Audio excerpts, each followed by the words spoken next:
uma ótima tarde para todos vocês. Top News a partir de agora. Vamos de fechamento de mercado, as principais notícias do dia, movimentos das bolsas do Brasil e do mundo, tudo que movimentou esses mercados aí durante todo esse período da tarde. Você acompanha aqui a partir de agora comigo, com Gabriel Monteiro, está chegando aqui daqui a pouquinho. Para você que não me conhece, eu sou Débora Oliveira e já quero deixar aqui uma ótima tarde para todos que estão nos acompanhando, principalmente aqueles que já estão aqui, desde cedinho na nossa programação. Muitos de vocês aqui passam aqui o dia inteiro, deixando lá na segunda tela a BMC News, que aliás agora vai poder ficar na segunda tela do seu computador e também da sua TV. Temos data já marcada para o nosso lançamento na TV. A partir do dia 15 de maio, você também vai conferir a BMC News em todos os canais aí fechados, todos os canais pagos das operadoras que você tiver disponível aí na sua casa. Você também vai poder acompanhar a BMC News. A todos que ficavam sempre perguntando para a gente, quando que vocês vão para a TV? Quando vocês vão para a TV? Temos agora a data, gente, dia 15 de maio. Vocês não perdem por esperar, a gente está trabalhando muito aqui para isso. Tá mais perto do que longe, eu sempre digo isso aqui para vocês, né? Tá mais perto do que longe, é isso. Então estamos chegando, né? Então vamos lá, deixa eu trazer o nosso monitor de mercado, daqui a pouquinho eu repercuto mais aqui essa notícia com vocês. E aí eu quero trazer antes o nosso índice Bovespa para poder a gente já ficar de olho aqui nessa bolsa. São 4 horas e 4 minutos. Deixa eu trazer meu talão do Profit aqui da Nelogica. Olha só, no dólar futuro a gente tem uma queda agora de 0,13, mas durante boa parte da manhã a moeda americana até ficou, né, num patamar positivo. Moeda americana agora 5,24. Durante um certo período ali da manhã ainda ficou em alta, principalmente depois de algumas falas ali do Lula. Então, né, já precificando riscos, o dólar tinha subido um pouco, agora reduz novamente 0,16%. Em relação ao Ibovespa, a gente tem agora aqui, olha só, uma alta de 0,33%. O Ibov ficando em 101 mil pontos, 101 mil pontos que a gente viu o Ibovespa recuperar logo na abertura, 101.253 pontos por enquanto. A Alpa 4 está aqui liderando altas, 4,75% de alta. A gente também tem CVC, Fleury, Pets, né, trazendo aqui o setor tanto o setor de varejo como alguns bancões aparecendo por aqui. Além disso, a gente ainda tem commodity, gente. O petróleo começou a subir depois da notícia aí, né, de corte de produção de petróleo da Rússia. A gente vai trazer daqui a pouquinho mais detalhes sobre isso para vocês. Mas eu vou trazer aqui o nosso monitor de mercado pelo volume de negociação. Olha só, a Vale é quem segue no negativo. Lembrando que a gente já vem aí há dias seguidos com uma queda na cotação do minério de ferro. Então aqui a gente tem a Vale caindo 1,2%. E na ponta positiva aí a gente vem com os bancões, Petrobras, né, inclusive Tube 4 ficando aqui com 3% de alta, Itaúsa também está subindo. Lembrando que a gente teve resultado aí da Hold sendo divulgado e a gente vai falar bastante sobre isso agora nesse fechamento de mercado. Mas aí B3 também sobe, Banco do Brasil, ou seja, a gente tem um apoio do setor de petróleo, dos bancões e alguns papéis do setor de varejo, apoiando esse índice Bovespa, que segue no alta agora de 0,30% por enquanto.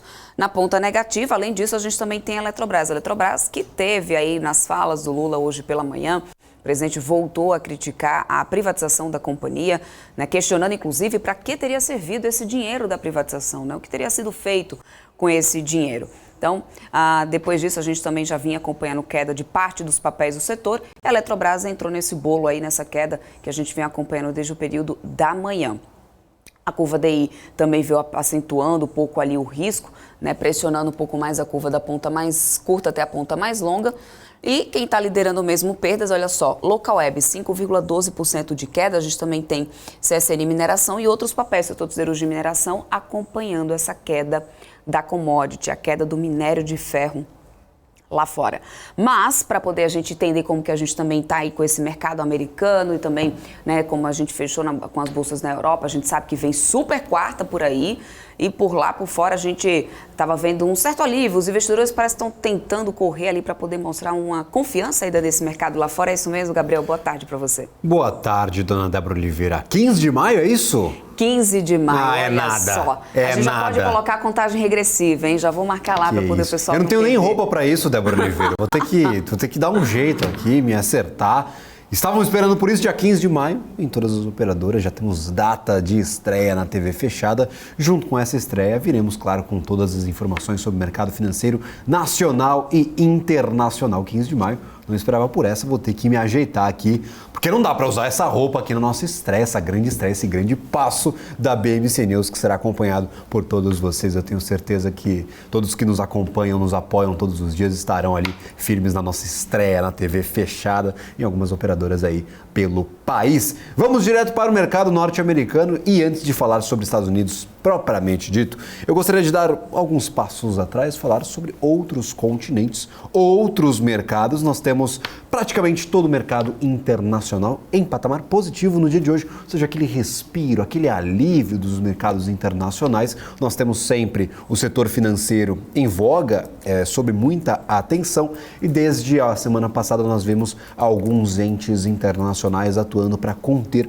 a crise no setor financeiro. No domingo, Credit Suisse vendido para o UBS, que deve integrar as suas operações, a operação do Banco Suíço, e agora deve pertencer toda ao principal rival no país, o UBS. Para os mercados asiáticos, nós tivemos esse alívio acompanhando também a alta correção dos índices no dia de ontem. Então, Xangai 0,64%, SZSE Component na China também 1,60%, andando um pouco mais do que Xangai. Nós temos Hang Seng em Hong Kong 1,36% de alta, Taiwan 0,61% e o índice Kospi na Coreia 0,38%.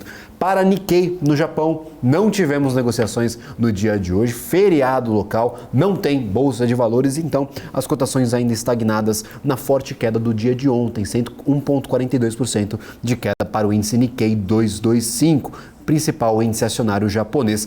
Na Europa, também alívio, nós tivemos um dia de recuperação para as principais bolsas, para os principais índices acionários. DAX na Alemanha 1,75% de alta, 1,79% de alta para FTSE no Reino Unido, CAC 40 na França também ganhando valor, 1,42% de alta, e o índice Eurostoxx está também em patamar positivo de 1,51%. Lembrando, Europa e Ásia já com operações encerradas, não tem mais jogo, a bola já parou, o apito final já foi dado, então essas bolsas elas só voltam a funcionar amanhã, no caso de Ásia durante a madrugada, no caso de Europa ali no comecinho da manhã até mais ou menos 1h30 da tarde, que é quando começa o BMC Stock aqui na BMC News. Já para o mercado norte-americano aí temos várias discussões em voga. Os parlamentares norte-americanos, os parlamentares lá nos Estados Unidos devem protocolar alguns projetos para talvez mudar o limite de garantia do FDIC, do Fundo de Garantias, claro, para dar um pouco mais de segurança ao setor financeiro. Será que essa medida vai ser realmente adotada? Não sei, ainda não sei, teremos de conversar com vários especialistas para saber se seria uma medida mais positiva do que negativa ou seria muito alarmista para o cenário que vivemos hoje. Há essa expectativa, os parlamentares já discutem essa possibilidade de estender o limite do garantidor, do fundo garantidor, de $250 mil para infinitos, para 100% do crédito ali depositado. Então, seria uma medida emergencial, uma medida pontual, mas mesmo assim de alto impacto para o setor financeiro norte-americano e, consequentemente, para os setores financeiros ao redor do mundo. Ainda não é fato, ainda está em discussão, traremos todas as atualizações conforme o tempo vai passando e conforme essa proposta vai ou não ganhando maturidade nas casas legislativas lá nos Estados Unidos. Também temos outros pontos, para quem estava perguntando aqui se teremos outra vítima do setor financeiro internacional, o First Republic Bank está na corda bamba, Débora Oliveira. Ora muito positivo na bolsa, ora muito negativo, mas já perdeu bastante valor desde o início da crise no setor bancário lá nos Estados Unidos. Nós temos um banco que recebeu o aporte de várias instituições privadas, não conseguiu estabilizar as suas operações e agora essas instituições privadas elas já negociam outro aporte, a possibilidade de outro auxílio ao First Republic Bank. Então ainda não quebrou, ainda não tivemos uma intervenção propriamente dita do Federal Reserve e do FDIC, no entanto, está na corda bamba, é um banco a ficar de olho aí, ficar no radar dos investidores que estão, claro, tomando como um termômetro essa crise no setor financeiro para as suas operações em bolsa local e também em bolsas no exterior. Neste momento, dia positivo, dia de alívio, dia de recuperação para os mercados norte-americanos. Nasdaq 1,42% de alta, S&P 500 1,12% de alta e o índice Dow Jones, que andou ontem mais do que os outros dois índices, hoje anda um pouquinho menos, ganha um pouco menos de valor do que S&P e Nasdaq, 0,75% de alta para o índice Dow Jones, dona Débora Oliveira. É isso aí, um ótimo resumão do que vem acontecendo aí nesse pregão de terça-feira lá fora, mas a gente vai atualizando vocês até o fechamento realmente lá da Bolsa Americana. Enquanto isso, Vamos lá, nosso giro de notícias, trazendo as últimas informações aqui para vocês. Eu quero começar falando sobre Itaúsa, gente. O resultado, né, da Hold, a Itaúsa vai continuar a vender fatias, inclusive, de sua participação na XP, segundo o CEO da Holding, Alfredo Setúbal, em teleconferência com analistas referentes aos resultados aí do quarto trimestre e do exercício 2022. De acordo com o executivo, a XP continuará sendo um recurso líquido para a Itaúsa. As vendas realizadas entre 2021 e 2022 somaram quase 9% do capital da XP, dos 15% detidos anteriormente. Essa alienação resultou em mais de 5,9 bilhões de reais no caixa, segundo a CFO da Itaúsa, Priscila Greco, que disse que em 2022 o resultado próprio da Itaúsa totalizou 1,9 bilhão de reais. A holding vai distribuir 4 bilhões de reais em proventos líquidos relativos ao resultado de 2022, foi o que disse a Priscila Greco. A Itaúsa controla o Itaú Unibanco, as empresas Dexco e Alpargatas, também Alpargatas, que aliás segue aqui na liderança de altas do índice Bovespa nessa terça-feira. No ano passado, a holding registrou um lucro líquido de 13,6 bilhões de reais, com alta anual de 12%. O lucro líquido recorrente somou 13,7 bilhões, com avanço de 14% em relação a 2021. E sobre esse resultado aí, né, de Itaúsa, daqui a pouquinho a gente conversa aqui com o Daltoso na nossa programação para tirar todas as dúvidas aí de vocês. Maravilha. Depois do balanço considerado robusto, a BrisaNet chegou a subir mais de 9% no pregão desta terça-feira. Veja agora esse e outros destaques do mundo corporativo. Acompanhe. Os papéis da BrisaNet estão entre as maiores altas da Bolsa, com valorização de mais de 9% depois de várias casas de análise terem considerado como bons os resultados da empresa no quarto trimestre. O EBITDA e lucro líquido da BrisaNet superaram as estimativas do consenso de mercado. O Bank of America reduziu o preço-alvo de petrorrecôncavo de R$ 36 para R$ 34, reforçando a recomendação de compra. A revisão incorpora um ajuste na previsão do preço do petróleo em $88 por barril em 2023 e $90 por barril em 2024, além da aquisição da Maha Energy. E o BB Investimentos cortou o preço-alvo de Pague Menos de R$ 10,20 para R$ 4,50, reiterando a recomendação de compra. Para a recomendação, o banco incorporou os resultados do segundo semestre da empresa e ajustou as premissas macroeconômicas. Já o BTG mantém a recomendação de compra para a Eletrobras e o preço-alvo é R$ 64.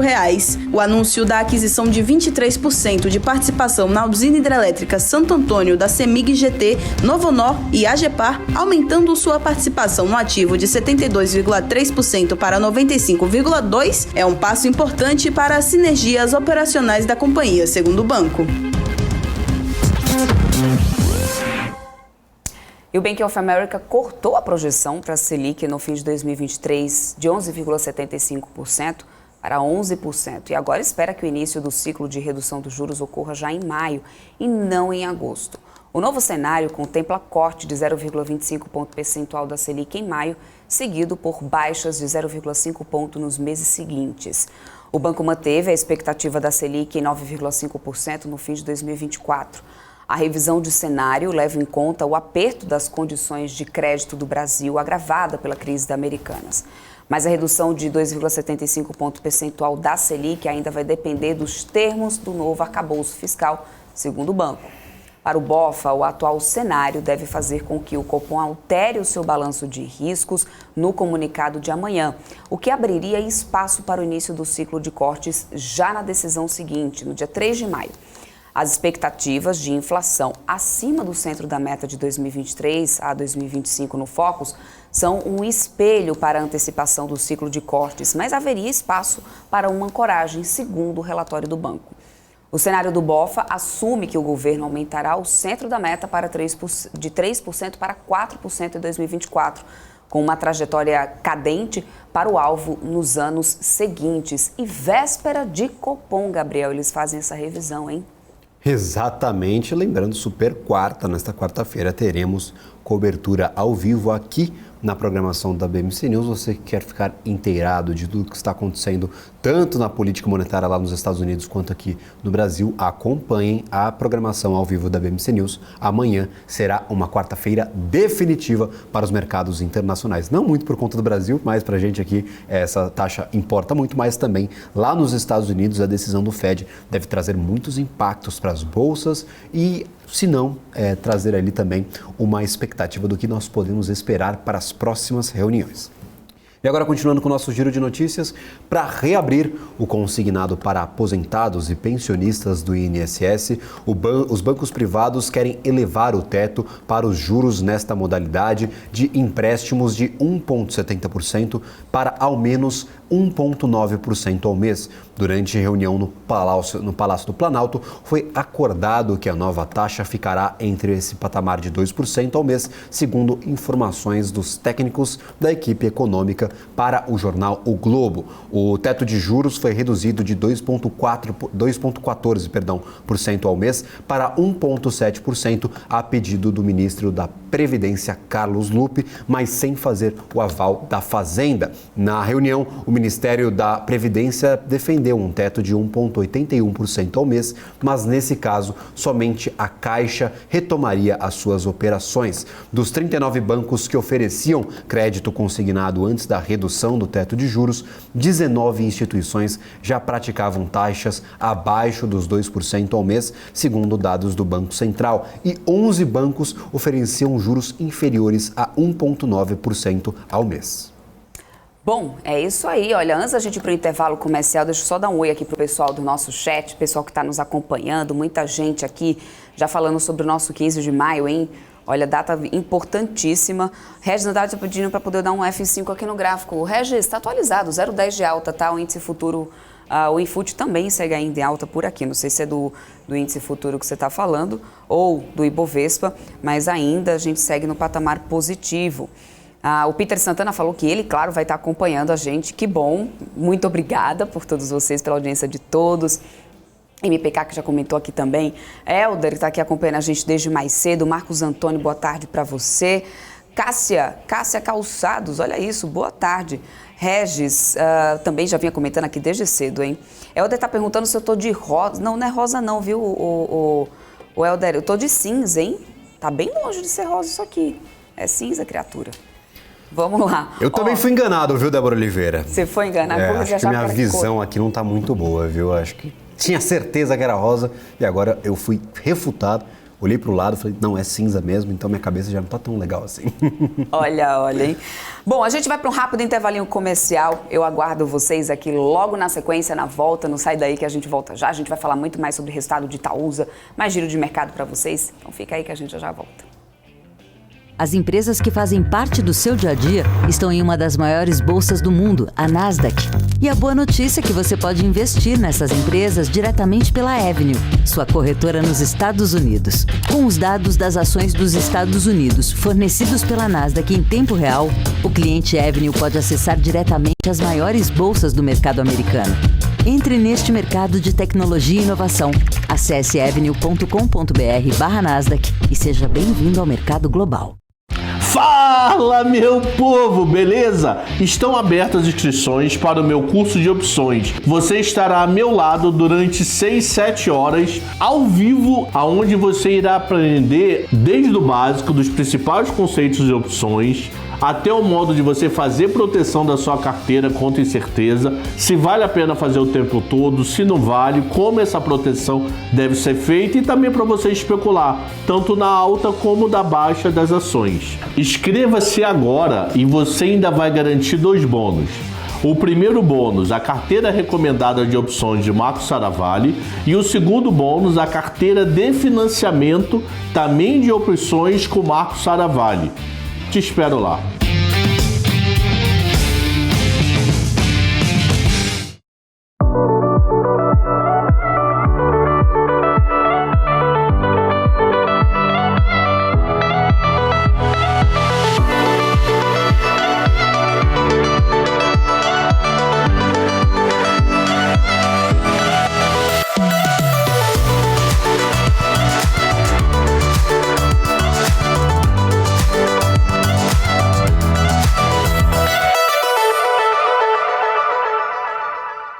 Você está cansado da mesmice? Negociando em plataformas com ferramentas desatualizadas? Falta variedade e funcionalidade? Aproveite nossa grande seleção de ferramentas de trade. Baixas taxas de negociação, suporte em português 24 horas por dia, com mais de 200 criptomoedas disponíveis para trade e a facilidade de depósitos com Pix. Aproveite o futuro agora. Bybit. Abra sua conta hoje mesmo. Bybit.com.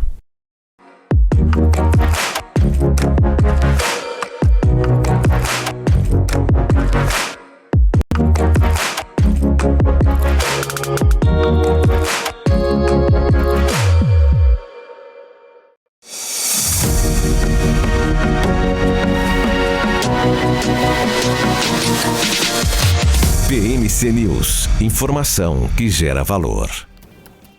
Estamos de volta e antes a gente bater um papo aqui com o Daltoso, olha só, 0,06 de alta ainda para o Ibovespa, vai devolvendo um pouco aqui os ganhos, vai de novo para os 100 mil pontos, 100.985 pontos no volume negociado, olha só, Vale vai aumentando aqui um pouquinho, inclusive a queda, 0,97 de perda agora para a Vale, que está R$ 82,60.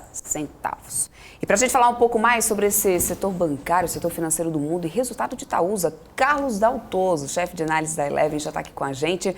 Daltoso, seja bem-vindo sempre aqui na nossa programação. Que bom ter você aqui nesse fechamento de mercado.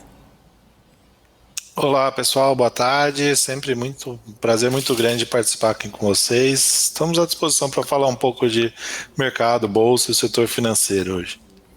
Vamos lá, Daltoso, e começar falando sobre Itaúsa, né? Esse resultado aí que foi divulgado, a gente teve conferência e teleconferência, inclusive, CEO e CFO da companhia, confirmando os proventos que serão pagos, né? Inclusive, a gente viu que teve um ROI ali também no resultado. Ou seja, qual que foi o principal, qual o principal destaque desse resultado para você? O que mais chamou a atenção nesse resultado do quarto tri de Itaúsa? A Itaúsa apresentou um resultado muito forte, né?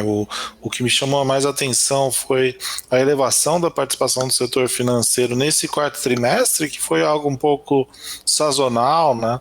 Eles já vinham reduzindo essa dependência, inclusive essa política de investimento dos últimos anos, que tanto afetou a distribuição de dividendos, era exatamente para diversificar, mas algumas das companhias tiveram ali um resultado um pouco mais fraco, né?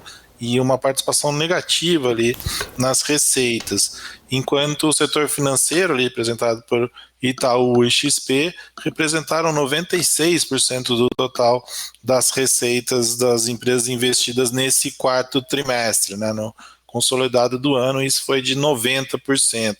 E também, né, as outras, do resultado próprio ali, as outras receitas operacionais, com a venda de participação das ações da XP, né, que no ano ali encerraram, provocaram ali, né, tiveram uma receita de 2,5 bilhões ali no resultado da Itaúsa. Sobre especificamente essa política de pagamento de dividendos, nós conversávamos anteriormente, acho que bem antes ali dessa nova fase da Itaúsa, da possibilidade de distribuição de dividendos pela holding, e posteriormente isso caiu por terra porque a companhia começou a fazer esses investimentos, adquirir novas companhias, diversificar esse portfólio que estava sob a administração da holding, e agora nós devemos ver uma retomada, pelo menos parcial, dessa política de pagamentos de dividendos, o foco nos dividendos. Isso parece ser mais positivo ou negativo para a companhia no longo prazo? Como que você avalia essa postura da empresa? Tem gente sempre falando aqui, e eu já vi alguns comentários agora no nosso chat, falando que Itaúsa é sempre uma grande promessa, o pessoal esperava muito do ativo. Essa retomada do foco, não foco, mas essa retomada da política de pagamentos de dividendos um pouco mais intensos, pode ser bom para a companhia no longo prazo ou agrada o investidor no curto prazo e ele prejudica o crescimento do portfólio quando a gente estica o tempo um pouco mais para frente? Como é que fica a sua avaliação? O que está na sua cabeça em relação a esse ativo especificamente com a sua política de pagamento de dividendos? Nós entendemos como positivo, sim, né, esse aumento de distribuição de dividendos, porque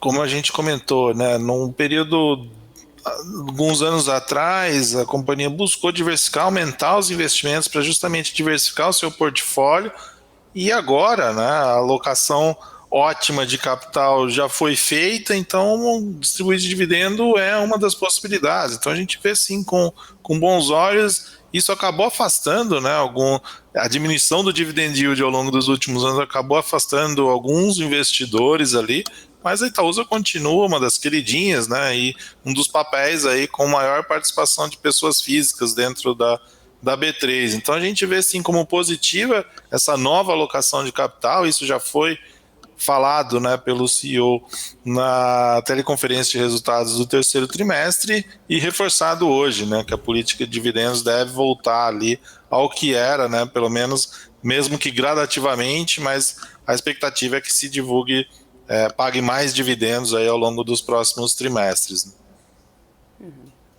Perfeito. Olhando agora para o cenário do setor mesmo, como um todo, né, não dá para poder a gente não falar de toda essa crise aí que tem sido gerada, inclusive grandes bancos internacionais, né, o grande questionamento e o que mais a gente tem visto aqui no nosso chat da Autous é a pergunta: qual o próximo que vai quebrar? E qual a instituição financeira aqui no Brasil pode já passar de cara pela mesma coisa? Então, eu queria entender o teu ponto de vista, o seguinte: o sistema financeiro brasileiro está blindado dessa crise que a gente tem visto no sistema bancário no mundo? Segundo, você espera que outras instituições também possam passar pelo mesmo? Ou você acredita que as atitudes que estão sendo tomadas pelos bancos centrais são suficientes para segurar um pouco, estancar um pouco essa crise? Essa crise começou lá nos Estados Unidos, né, com alguns bancos exagerando né, dentro do seu portfólio ali em títulos de muito longo prazo, então provocaram um descausamento de prazo e taxa ali que levou à quebra, né, do Silicon Valley Bank, que acabou arrastando outras instituições ali também para o mesmo caminho, né, e isso teve reflexos na redução da liquidez global e também no Credit Suisse na Europa, que já vinha cambaleando há um bom tempo, né? A gente já acompanha a situação do Credit Suisse, sempre com alguns problemas ali graves, inclusive dentro da sua instituição, e acabou com esse resgate aí na compra por parte do UBS nesse último final de semana. E um fator que nos chamou a atenção foi a união ali dos bancos centrais, né, nos Estados Unidos, Banco Central Europeu, do Japão, da Suíça e outros, né, em torno de mecanismos para prover liquidez para os mercados, né, para que outras instituições não venham a ter problema, né? O próprio Banco Central Suíço proveu uma linha ali de cerca de 54 bilhões de dólares para o Credit Suisse no primeiro momento, depois aumentou isso para 100 bilhões, né? Então a questão da liquidez realmente preocupa o sistema financeiro global. O Credit Suisse, ao contrário do Silicon Valley Bank, que o Banco Central americano também tratou, né, como um risco sistêmico, o Credit Suisse poderia trazer um problema ainda maior, né, caso a quebra realmente acontecesse, não essa compra como a gente viu, porque é um dos grandes bancos globais ali, poderia arrastar outros ali para o mesmo caminho. Mas aqui no Brasil, né, a gente vê, né, como você bem colocou, Débora, as instituições financeiras muito blindadas. O Banco Central brasileiro, ele tem regras mais rígidas ali com relação ao capital das instituições financeiras e um acompanhamento muito mais próximo, né? Inclusive verificando ali o casamento de curto e longo prazo, né? Se os ativos e passivos estão com um casamento ali de prazos, então a gente entende que não há possibilidade, até porque o mercado brasileiro de bancos, né, é fechado, não há possibilidade de um contágio nas instituições financeiras aqui brasileiras pelos eventos que têm ocorrido lá fora, tá? Pelo contrário, os bancos aqui têm um diferencial competitivo muito grande, apresentam rentabilidades muito altas, né? Apesar de a gente estar ali num ciclo de inadimplência maior desde o final do ano passado, algumas instituições como o Bradesco acabaram sofrendo mais, mas ainda assim a gente não vê nenhum tipo de problema ligado ao risco sistêmico como foi lá na Europa, né? Algumas questões específicas no mercado europeu, os Coco Bonds, né, os bonds conversíveis foram liquidados, 17 bilhões de bônus do Credit Suisse. Algumas instituições financeiras têm esses bônus que foram criados depois da crise de 2008 e para compor ali o capital das instituições financeiras, né, o capital principal. Então, alguns desses títulos no mercado global ali acabaram reduzindo de preço, né, após a quebra do Credit Suisse, mas a gente entende que não há um risco de contágio maior que venha arrastar alguma instituição financeira aqui para quebra no Brasil.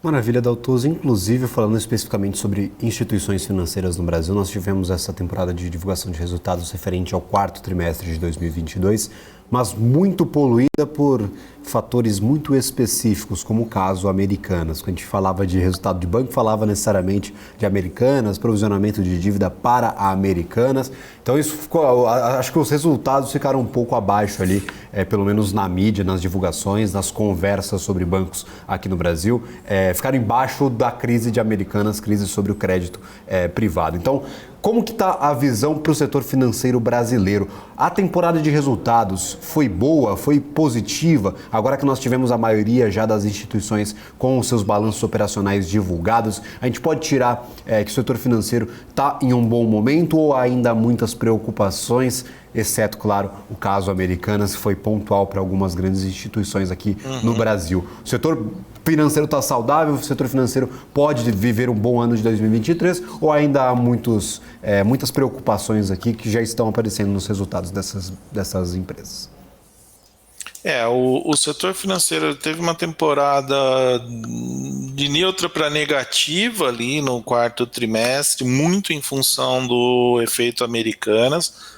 Como eu disse, né, elas já vinham se preparando para um cenário de maior provisionamento por conta do ciclo de inadimplência, né, que hoje afeta mais o poupador pessoa física, né, o credor pessoa física, principalmente em cartão de crédito e crédito pessoal. Aqui o Bradesco foi o mais afetado. A gente vê algumas diferenças, né, de portfólio, de carteira, inclusive. O Itaú foi muito mais cauteloso, já vem desde o final de 2021 mais cauteloso na originação de carteira de cartão de crédito, né, enquanto o Bradesco foi atingido em cheio ali por esse ciclo econômico, né. Aí vem o efeito Americanas, que você mencionou, trouxe ali também, né, um problema ainda maior e exigindo um reforço no balanço dos bancos, um nível de provisionamento. Aqui também, né, o Bradesco foi o mais afetado, é o banco que tinha maior exposição e por isso, né, entregou um retorno sobre patrimônio líquido na casa de 3%, né, muito abaixo do padrão histórico ali do banco, né? A gente vê ali, né, esse efeito Americanas trazendo problemas, né, para várias das instituições financeiras, não só as listadas, né, outras como Votorantim, Safra, também tiveram que, Daicoval, né, também tiveram que fazer ali provisionamentos maiores por conta das Americanas, e nós vimos notícias, né, de que outras empresas estavam contratando consultorias para fazer a renegociação da sua dívida, reperfilar a sua dívida. Isso trouxe ali um nível de atenção maior, principalmente nas grandes empresas ali que têm uma exposição aos bancos muito grande, né? A Marisa, por exemplo, foi uma que contratou, as ações caíram, inclusive, no dia seguinte ao anúncio dessa contratação de consultoria, e a gente vê ali, né, e tem monitorado muito de perto exatamente esse efeito. Por enquanto a inadimplência ainda está na pessoa física e os níveis de atraso nas carteiras de crédito para pessoa jurídica, principalmente as grandes empresas, ainda está num patamar muito baixo. Se isso começar a se reverter e os bancos exigirem dos bancos, né, um nível maior de provisionamento, isso pode sim afetar o resultado de 2023, tá? Mas agora, o que a gente tem visto, esse efeito Americanas, né, mais no lado corporativo das empresas, os bancos estão muito mais seletivos na concessão de empréstimos e o mercado de dívida também parou, né? As novas emissões de dívida que estavam na rua, hoje os investidores exigem muito mais taxa e um prazo menor ali para tomar risco de crédito corporativo, né, de muitas empresas que buscavam emitir.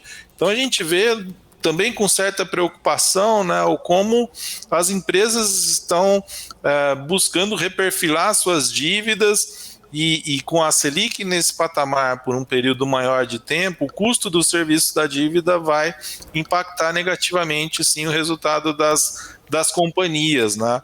E isso obviamente afeta também o nível de interesse dos bancos em emprestar recursos ali para essas empresas, né? Então a gente vê ali com certa preocupação essa armadilha ali de crédito, né? Não há mercado para se emitir dívida, os bancos estão muito mais seletivos e as empresas tendo ali que muitas vezes que buscar um financiamento para financiar sua operação, seu capital de giro e não encontra ali mecanismos para isso, né? Então, e claro, todo o aspecto macro também, né? Redução do ritmo de crescimento da economia, isso nos traz uma certa preocupação ali para a economia como um todo e para o setor financeiro. Maltoso, só para poder a gente também trazer uma análise aqui para o pessoal que está nos acompanhando, a gente está tendo uma grande repercussão em cima da questão desse crédito consignado ali para os aposentados do INSS, a gente vendo várias instituições, inclusive, suspendendo esse produto, o oferecimento desse produto. Até daqui a pouquinho eu vou trazer mais detalhes aqui, porque o Nubank está indo um pouco na contramão, está começando a testar ali crédito consignado para aposentados ali federais, né? Ou seja, até que ponto essa decisão do governo aí na canetada de baixar esses juros prejudica essas instituições e o fato de não oferecer esse produto mais para os clientes, isso acaba sendo melhor no final das contas para essas instituições, ou quanto que isso impacta no final nos números? É isso que eu queria entender, assim, qual que é o impacto disso no resultado nessas companhias, assim, nos números dessas companhias, porque a gente sabe que esse financiamento, esse crédito é um dos grandes fluxos que a gente tem hoje no país, né? Sim, a carteira de crédito consignado, principalmente para o INSS, ela tem um tamanho significativo dentro do sistema financeiro nacional, mas as grandes instituições, por terem uma carteira pulverizada, né, elas acabam sentindo menos esse impacto, né, e conseguem redirecionar isso para outras carteiras. Bancos menores que têm essa linha como principal, Banco Pan, Banco BMG, por exemplo, acabam tendo um impacto maior, né? O que se viu foi uma medida que tentou, numa canetada, reduzir o custo de crédito para quem é do INSS, né? De 2,14 para 1,70, mas várias instituições, inclusive os bancos públicos, né? Recolheram, né? Não oferecem mais esse crédito, exatamente porque o ano passado, né, houve um aumento de 1,90 para 2,14 da taxa teto ali, exatamente quando a Selic ultrapassou os 2 dígitos, né, passou acima de 10%, e agora, mesmo com o Selic no patamar que está, com custo de captação muito elevado, e o risco, né, também de inadimplência que existe nessa linha, acabou por uma canetada derrubando a taxa para 1,70. Isso tornou inviável a linha para muitas instituições, porque você tem a comissão, esse mercado, né, ainda é muito dependente dos correspondentes bancários, né, os famosos pastinhas, que levam ali cerca de 20% de comissão das operações. Então essa taxa acabou sendo inviável ali para muitas instituições financeiras. A gente acredita que o governo vai voltar atrás quanto a essa taxa, né? Não voltando para os 2,14 que era anteriormente, mas algo mais próximo de 2, porque senão esse mercado vai parar, né? Como já várias instituições ali estão deixando de oferecer esse tipo de crédito para os seus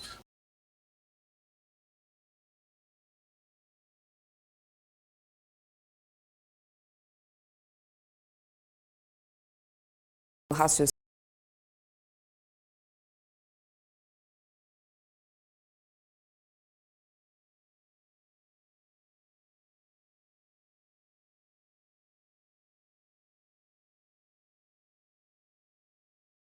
As empresas que fazem parte do seu dia a dia estão em uma das maiores bolsas do mundo, a Nasdaq.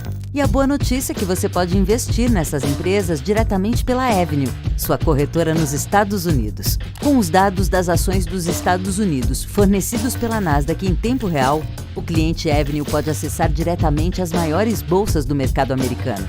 Entre neste mercado de tecnologia e inovação. Acesse avenue.com.br/Nasdaq e seja bem-vindo ao mercado global. Você está cansado da mesmice? Negociando em plataformas com ferramentas desatualizadas? Falta variedade e funcionalidade? Aproveite nossa grande seleção de ferramentas de trade. Baixas taxas de negociação, suporte em português 24 horas por dia, com mais de 200 criptomoedas disponíveis para trade e a facilidade de depósitos com Pix. Aproveite o futuro agora. Bybit. Abra sua conta hoje mesmo. Bybit.com.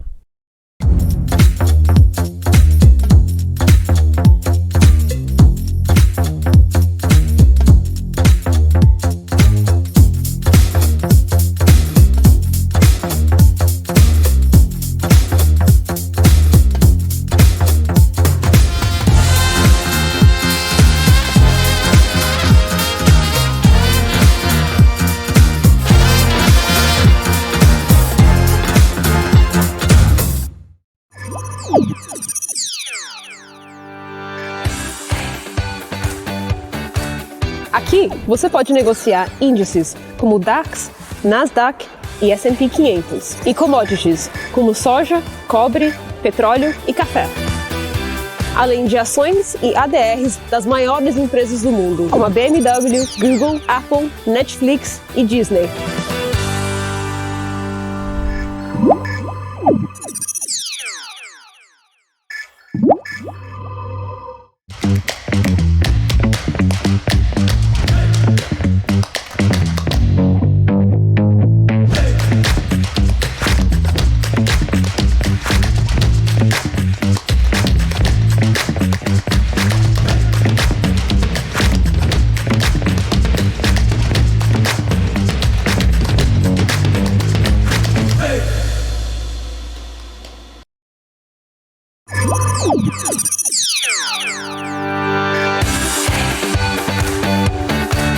Aqui você pode negociar índices como DAX, Nasdaq e S&P 500 e commodities como soja, cobre, petróleo e café.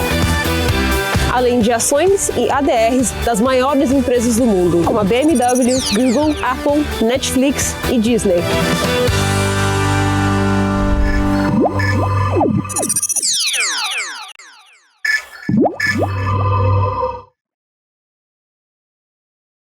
Fala, meu povo, beleza? Estão abertas as inscrições para o meu curso de opções. Você estará a meu lado durante 6-7 horas ao vivo, aonde você irá aprender desde o básico dos principais conceitos de opções até o modo de você fazer proteção da sua carteira contra incerteza, se vale a pena fazer o tempo todo, se não vale, como essa proteção deve ser feita e também para você especular, tanto na alta como na baixa das ações. Inscreva-se agora e você ainda vai garantir 2 bônus. O primeiro bônus, a carteira recomendada de opções de Marco Saravalli, e o segundo bônus, a carteira de financiamento também de opções com Marco Saravalli. Te espero lá.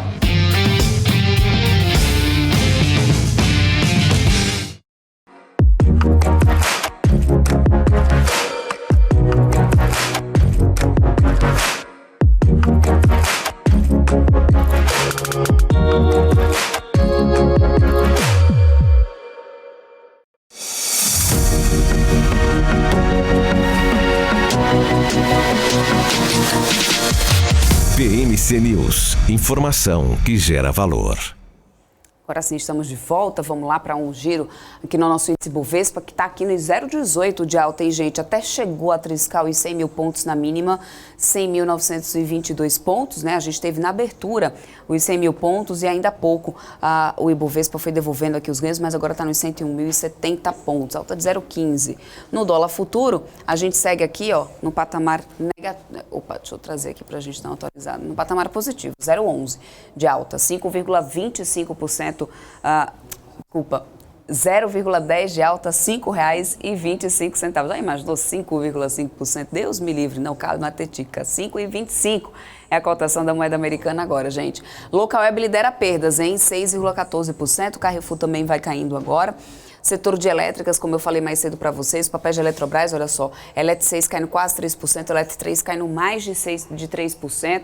Lembrando que a gente teve falas durante esse período da manhã do presidente Lula, questionando novamente a privatização da companhia do setor elétrico, querendo reaver, falando que quer reaver, inclusive, né, a companhia para o governo, questionando até para que foi utilizado o dinheiro dessa privatização. Então, desde então, a gente tem visto os papéis de Eletrobras nos destaques de queda nessa terça-feira. 3R Petróleo também cai aqui, outros papéis do setor. Está bem dividido o setor de petróleo.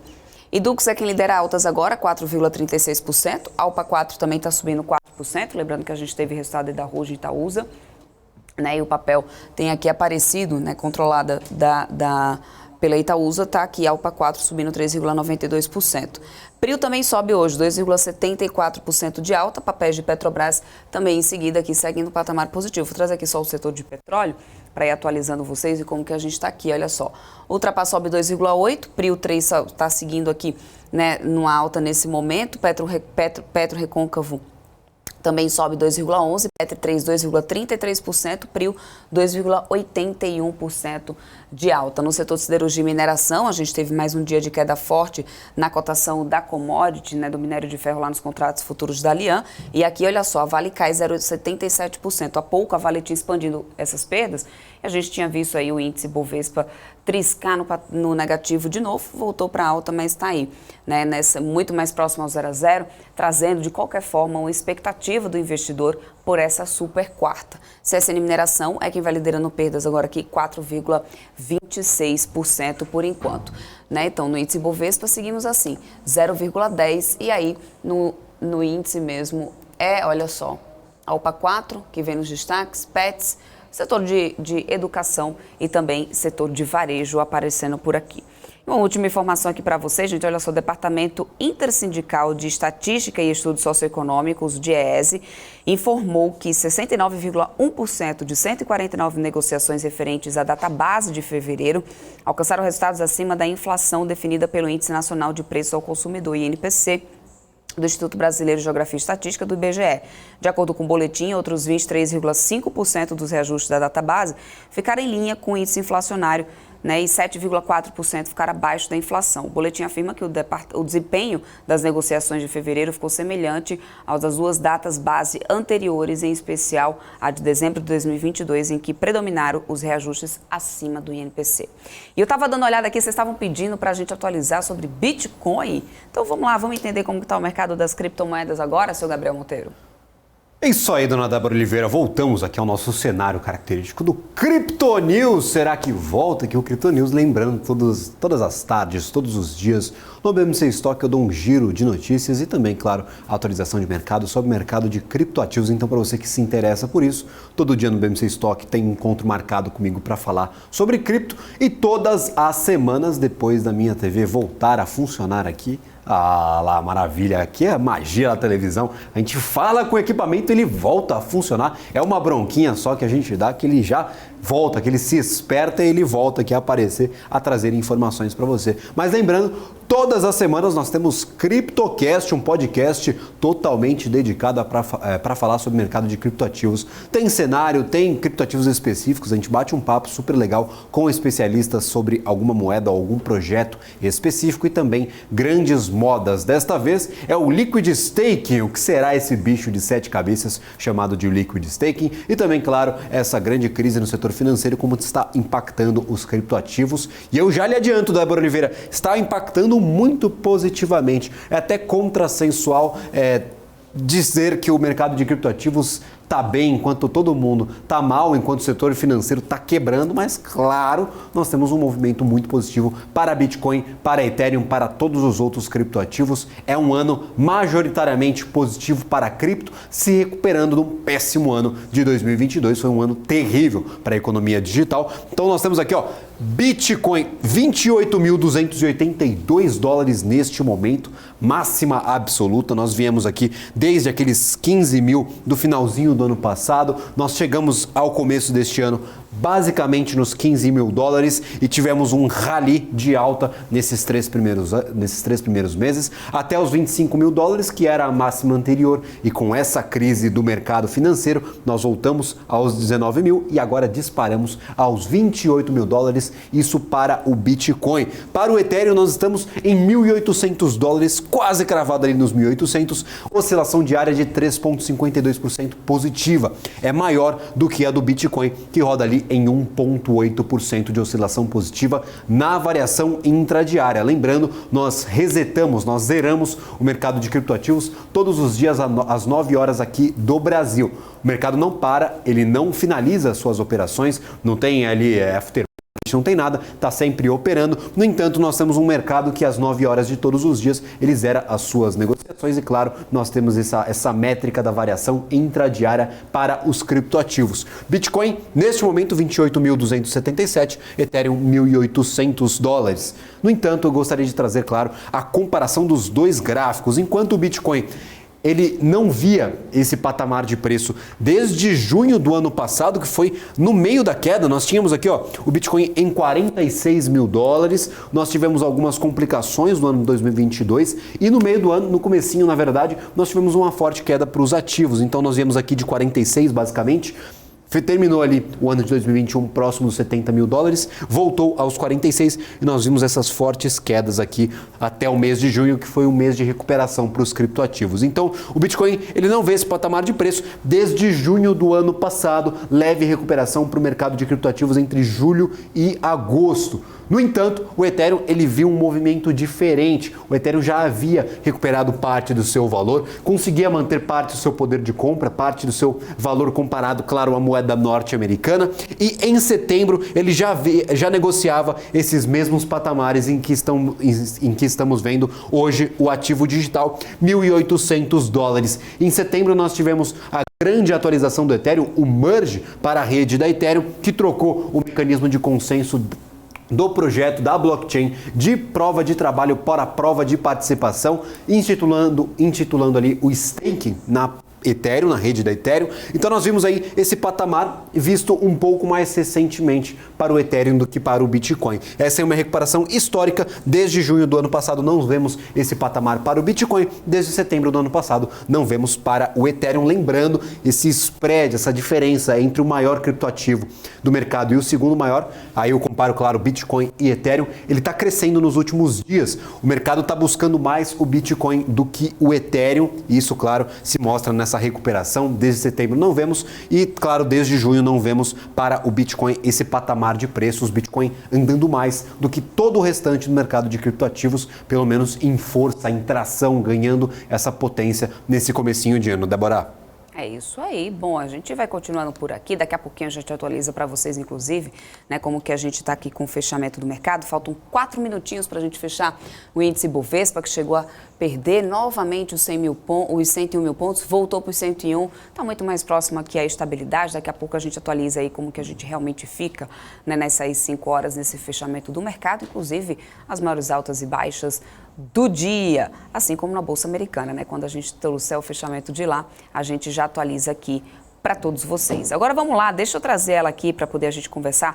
A Stephanie Oliveira, que é chefe de análise de trading da Toro, que já está aqui com a gente. Stephanie, obrigada por comparecer, por estar aqui para falar um pouco sobre essa movimentação aí dos setores, inclusive. Seja bem-vinda aqui a esse fechamento de mercado. Muito obrigada, Débora. Boa tarde, pessoal da BMC News. Realmente, é o que você comentou mais cedo, o Gabriel estava falando também. Hoje um dia meio que de expectativa, né? O Ibovespa ali próximo ao 0 a 0, dólar também próximo ao 0 a 0, todos na expectativa da grande quarta. Eu preciso ser muito sincera que eu acho que nós não vamos ter grandes surpresas, acho que vai vir bem em linha ali com a expectativa do mercado, mas pelo sim ou pelo não, Débora, a grande expectativa é o que o Fed vai fazer com essa taxa de juros lá nos Estados Unidos. Olhando para essa questão dos juros, a gente teve até o BOFA, inclusive, fazendo uma revisão, ele acreditando que o corte na taxa básica de juros aqui no Brasil, na Selic, já pode vir a partir desse primeiro semestre do ano, a partir de maio. Isso me chamou bastante atenção, porque a gente já sabe que isso acaba impactando, né, diversos setores, inclusive. Além do BOFA, outros casos começam a falar sobre isso, ainda é minoria. O consenso ainda é pela manutenção dos juros, né, Stephanie? Isso pelo menos é o que a gente tem acompanhado. Quero entender se você também vai em linha com isso e quais setores você acredita que acaba sendo mais impactado nesse momento pelos juros na atual conjuntura, lembrando que a gente não pode desconsiderar o cenário macroeconômico, né? Perfeito. Essa expectativa do mercado de que finalmente o nosso Banco Central ele pode começar a reduzir juros vem justamente da expectativa de que o Fed ele comece a reduzir juros. E por que isso acontece? O primeiro aspecto que chama muita atenção do mercado, Débora e todo mundo que está aí nos acompanhando da BMC News, é o fato de que nós estamos passando por um processo em que as taxas de juros elas continuam em patamares cada vez mais elevados, mas quando a gente olha o dado histórico da inflação, ele começa a cair. É claro que a gente não sente no bolso diretamente. Para eu mesma, quando vou abastecer meu carro, eu sinto o aumento dos preços, né, por uma questão pontual que envolve os combustíveis. Mas só para trazer um exemplo para a audiência. Então, a gente vê historicamente esse movimento de redução da inflação, só que ainda assim embasado por uma taxa de juros mais alta. Por que é possível que o nosso Banco Central ele comece a ventilar essa possibilidade de corte para as próximas reuniões? Porque uma vez que o Banco Central norte-americano ele comece a reduzir juros, ele quase que abre uma permissão para economias emergentes como o Brasil também reduzir esse prêmio. Porque qual que é o grande cenário, Débora? Quando a gente olha para o mercado, e aí pensa você investidor, você é um investidor, você tem o seu dinheiro para fazer ali as suas alocações, você tem uma economia em que oferece um título público praticamente livre de risco, como a economia norte-americana, pagando bons rendimentos. E você tem uma economia como o Brasil, que paga bons rendimentos, mas que existem ali alguns riscos. O investidor, ele naturalmente ele caminha para o investimento que vai ter um bom rendimento, porém que é livre de risco. Uma vez que o Fed comece a pisar no freio, a reduzir juros, a reduzir esse prêmio, abre a possibilidade de que finalmente o nosso Banco Central ele possa também fazer essa redução. Porque o nosso Banco Central hoje, sendo muito sincera, Débora, eu acho que a gente atua muito mais preocupado com esse posicionamento de juros altos no mundo inteiro do que num cenário de inflação. Acho que a inflação ela começa a perder um pouco o protagonismo. E aí não só no Brasil, Estados Unidos também. Tanto que quando a gente olha lá para fora e a gente vê esse cenário em que nós vemos bancos quebrando lá fora, é a hora do Fed atuar. É a hora do Banco Central norte-americano atuar e começar a reduzir juros. E a preocupação agora é qual, Débora? Não é só mais inflação, é também a manutenção do sistema financeiro internacional. Então, por isso que eu acredito que há espaço, sim. Eu acho que na próxima reunião a gente ainda vê mais uma manutenção, mas nas próximas, acho que tanto o discurso do nosso Banco Central ele pode começar a ser um pouco mais dovish, ou seja, ele pode ser mais voltado para uma redução de juros, e aí nas próximas reuniões pode ser que a gente viva num cenário ali de redução, sim. Agora, respondendo a sua segunda pergunta, quais os setores podem ser mais beneficiados? Acho que um setor que se beneficia bastante é o setor desse cenário de redução de juros, são setores que têm uma correlação muito forte com o crescimento, né? São as empresas de growth, que nós chamamos, aquelas empresas de tecnologia, empresas voltadas para consumo, companhias que são muito alavancadas, ou seja, elas precisam de dinheiro para conseguir se manter, elas demandam muito de crédito. Acho que é o principal setor que se beneficia. Se não se beneficia imediatamente, acredito que a gente começa a ver um alívio na movimentação de preço. Então, quem é investidor e está de olho em oportunidade, tem que ficar de olho nesse tipo de empresa, porque ela pode vir para um cenário comprador quando o Banco Central brasileiro começar a cortar juros. Maravilha, inclusive falando sobre operações, um abraço, uma boa tarde, muito obrigado pela participação de hoje.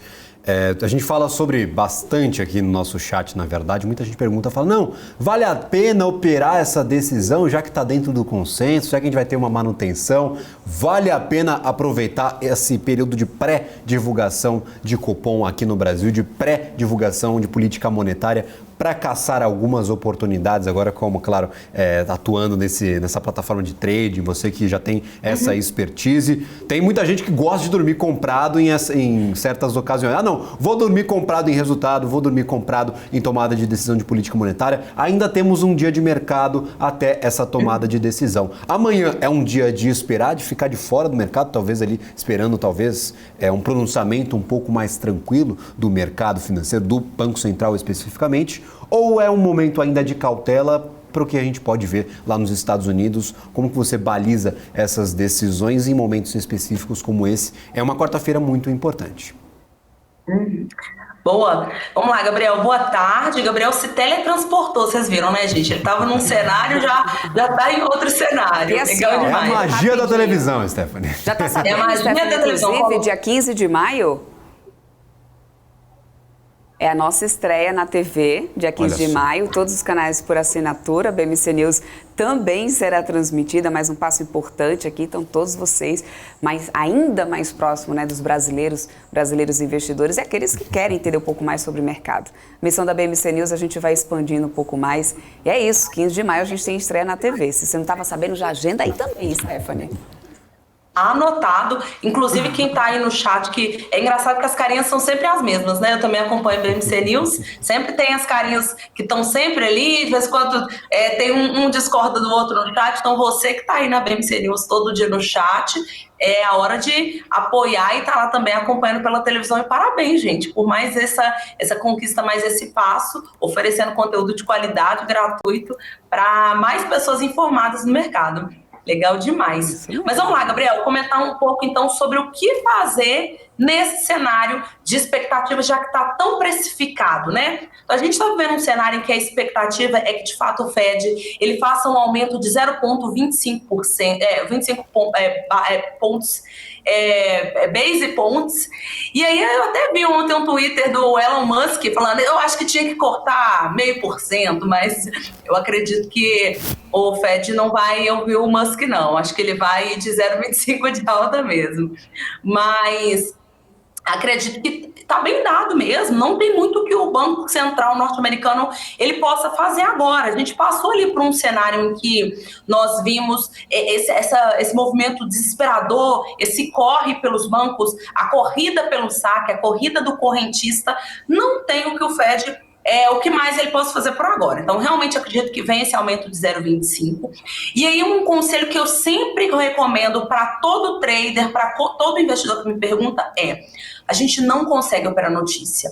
Pessoa física não faz preço. A pessoa física, ela precisa ter atenção no que o mercado ele entrega de movimento e surfar junto. Porque, gente, a pessoa física está ali fazendo os seus investimentos. É muito mais fácil você fazer a leitura do que o mercado como um todo está fazendo, do que os grandes players estão fazendo, do que você tomar a sua decisão baseada em achismo. Até porque o mercado ele pode ler de várias maneiras. Eu acho que o que vai ditar o ritmo do mercado não é a decisão, porque eu acho que realmente vem 0,25 mesmo de alta. Acredito que o que vai ditar o ritmo é o tom do Fed. Se a gente vê o Jerome Powell num discurso falando sobre começo de redução ou um início de uma manutenção de juros, se ele demonstrar ali uma preocupação com o sistema financeiro, aí sim eu acredito que o mercado ele acelera ainda mais o movimento comprador.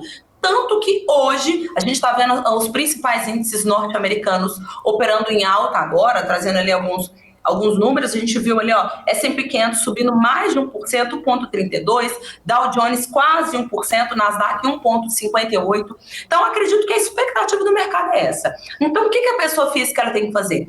Ela precisa monitorar qual é o movimento que o mercado está fazendo. E não tentar antecipar ou adivinhar o que o Fed vai falar, porque Afinal de contas, a gente não sabe exatamente qual que é o discurso. A gente tem mais ou menos uma tomada de tom. A gente imagina o que o Powell ele vai falar. Então agora cabe a gente aguardar, tanto que, pensa comigo, você que é investidor pessoa física, olha para o mercado hoje, o Ibovespa está subindo 0,11%. Se os grandes players estão aguardando a tomada de decisão, a pessoa física ela tem que aguardar também.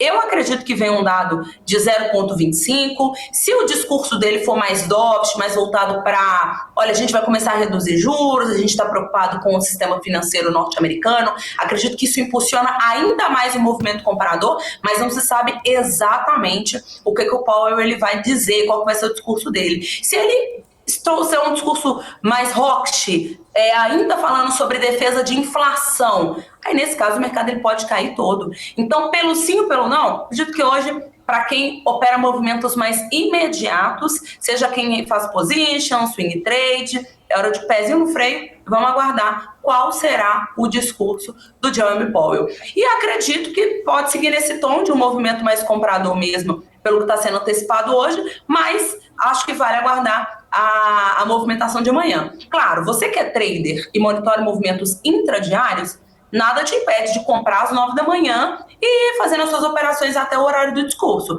Agora, você que quer tentar adivinhar um movimento de um dia para o outro, é muito perigoso, tem que fazer isso com muito cuidado.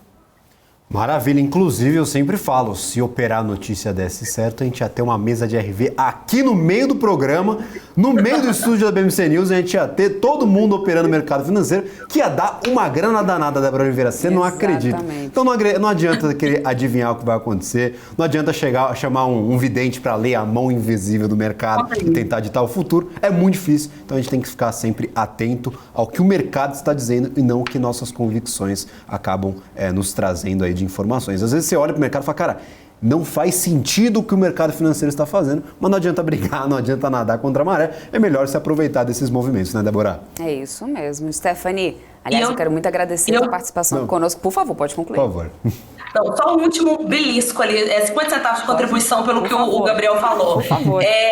Eu diria mais, a gente viu recentemente o último discurso do Jerome Powell batendo muito em inflação. Ele falou, a gente tem que correr atrás da inflação e subir juros e se posicionar de maneira hawkish. O mercado leu que um segundo ele falou assim, mas até que a inflação está indo bem. Pronto, o mercado subiu horrores. Então, é o que o mercado quer ler. E o que o mercado quiser ler, a gente olha e vai junto com a maré. A gente não faz preço, a gente surfa o que o mercado está oferecendo. Verdade. Muito obrigada por todas as suas considerações. Obrigada por participar aqui desse fechamento de mercado junto com a gente, Stephanie. Espero contar com você outras vezes aqui. Um forte abraço para você e todo o time da Toro. Muito obrigada, Débora. Muito obrigada, Gabriel. E sucesso para vocês aí nos próximos passos, hein, gente? Vão estar por aqui acompanhando de pertinho. Muito obrigada. Muito obrigada mesmo. Sinceramente. É isso, vamos seguindo por aqui. Antes da gente continuar e trazer mais giro aqui de mercado pelas bolsas do Brasil e do mundo, a gente vai para um rápido intervalinho comercial e a gente volta já.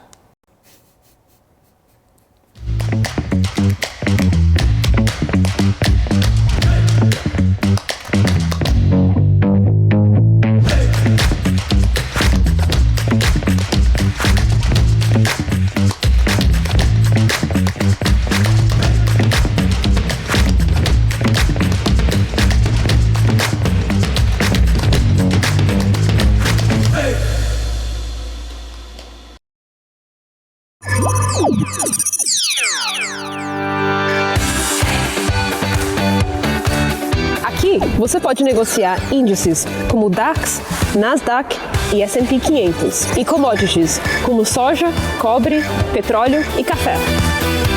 Além de ações e ADRs das maiores empresas do mundo, como a BMW, Google, Apple, Netflix e Disney.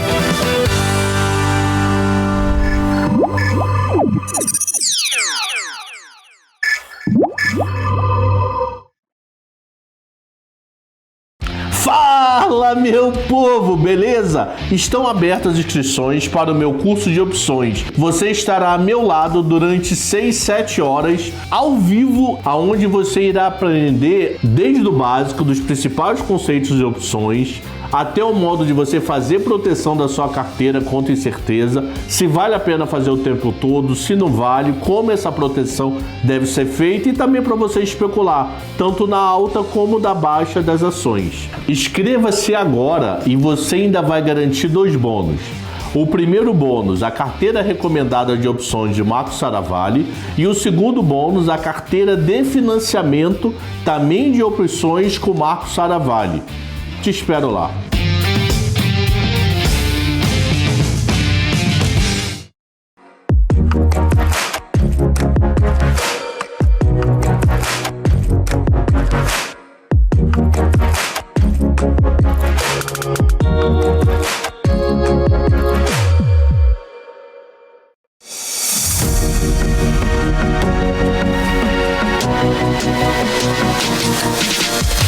PMC News, informação que gera valor.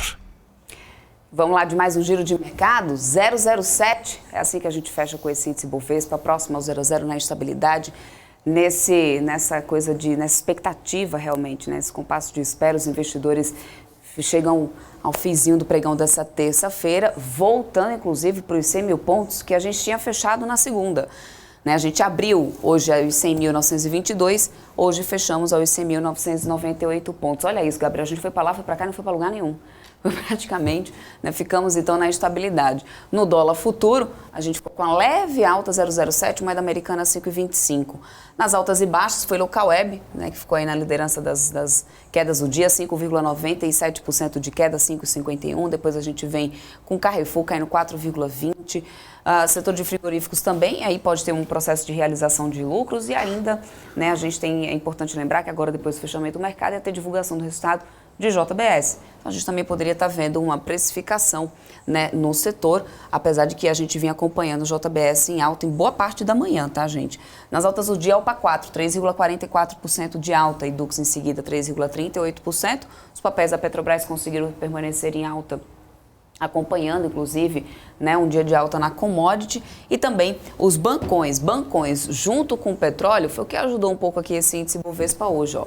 Bancões com Itubi 4, Petrobras, Banco Bradesco, inclusive. Então a gente teve aí setor de commodity, olha lá, o JBS, 0,74% de alta, tá? O resultado deve estar vindo, deve estar sendo divulgado entre alguns minutos. A Vale foi que deu uma boa freada nesse índice aí, depois que a gente teve uma queda forte no minério de ferro. Então a gente teve a Vale aí registrando uma queda. Gabriel Monteiro, como que a gente fechou lá fora? Dona Débora Oliveira, e operações encerradas nos Estados Unidos, nós tivemos um dia positivo de alívio, de respiro, de correção, claro, dos mercados norte-americanos, das 2 principais bolsas, dos 3 principais índices de ações. Nós temos agora 0,98% de alta para o índice Dow Jones, 1,32% de alta para S&P 500 e 1,58% de alta para o índice Nasdaq, que abriga algumas companhias mais voltadas à tecnologia e crescimento. Lembrando, ontem o movimento foi contrário, nós vimos Dow Jones ganhando mais valor do que Nasdaq e S&P 500, S&P 500 também ficando ali no meio a meio, não ganha mais valor do que os outros dois,